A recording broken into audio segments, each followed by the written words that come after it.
Success అయిన వాళ్ళ నుంచి కాదు, ఫెయిల్యూర్ అయిన వాళ్ళ నుంచి కూడా నేర్చుకోవాల్సింది చాలా ఉంటుంది.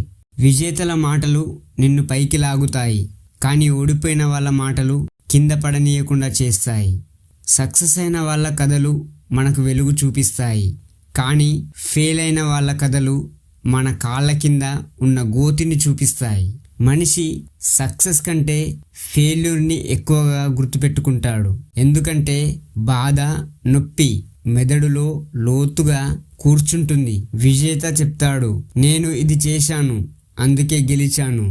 ఓడిపోయిన అతను చెప్తాడు, నేను ఇది నమ్మాను అదే నన్ను ముంచింది. ఈ ఒక్క మాట నీ జీవితానికి ఒక హెచ్చరిక లాంటిది. కాబట్టి సక్సెస్ స్టోరీలు మోటివేషన్ ఇస్తాయి, కానీ ఫెయిల్యూర్ స్టోరీలు నీకు డైరెక్షన్ ఇస్తాయి. సైకాలజీలో దీనినే పెయిన్ క్రియేట్స్ క్లారిటీ అంటారు. నొప్పి ఉన్నవాడికి అబద్ధం అవసరం లేదు. అతని మాటల్లో అనుభవం రక్తంతో రాసిన నిజం లాంటిది. ఒకసారి ఆలోచించు, నువ్వు చేసే తప్పు ఎవరైనా ముందే చేసి ఉంటే అందుకే ఫెయిల్ అయిన వాడు ఓడిపోయినప్పుడు కాదు, నీ భవిష్యత్తుకి వార్నింగ్ బోర్డు లాంటివాడు. విజేతల్ని ఫాలో అవ్వు, కానీ ఓడిపోయిన వాళ్ళ మాటలు మాత్రం ఎప్పుడూ స్కిప్ చేయకు. ఎందుకంటే విజేతలు నిన్ను పైకి లాగుతారు, ఓడిపోయిన వాళ్ళు నిన్ను కాపాడుతారు.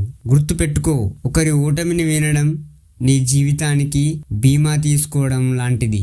ప్రపంచం విజేతలకి చప్పట్లు కొడుతుంది, ఓడిపోయిన వాళ్ళకి మౌనం ఇస్తుంది.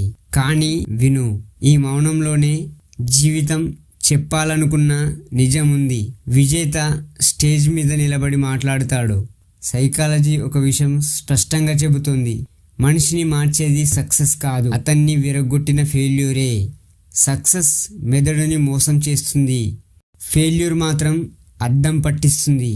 నువ్వు ఎక్కడ తప్పు చేశావో చూడు అని. అద్దం నచ్చదు, కానీ ఆ అద్దం నిజాన్ని మాత్రమే చూపిస్తుంది.